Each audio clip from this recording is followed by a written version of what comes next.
Ce qui est intéressant dans ce phénomène, c'est que pendant tout le XXe siècle, les directeurs de musées se sont toujours fait attaquer parce qu'ils suivaient le marché, qu'il y avait toujours des galeries qui montraient les artistes d'avant-garde et qu'ils suivaient ce mouvement et que d'une manière ou d'une autre, ils étaient liés au marché.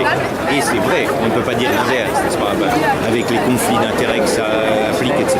Or, ce qui s'est passé, peut-être, excusez-moi de tirer la couverture à moi, mais avec mon exposition qui a fait un boom et que le marché a détesté, où pour la première fois j'ai montré des inconnus qui venaient du monde entier et je l'ai refait avec Africa Remix où il n'y avait quasiment pas de marché, un marché complètement bâti. On parle de Magicien de la Terre, c'est ça? On parlait de Magicien de la Terre, mais je parle aussi de Africa Remix.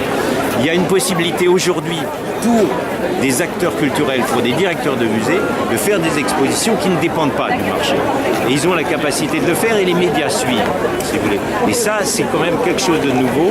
Alors, il y a bien sûr maintenant aussi une économie qui se greffe là-dessus. Tout le monde parle de la Chine, mais il y a 150 autres pays dans le monde où il y a des artistes qui travaillent et où on ne va pas voir, enfin, pas assez. C'était Jean-Hubert Martin, merci.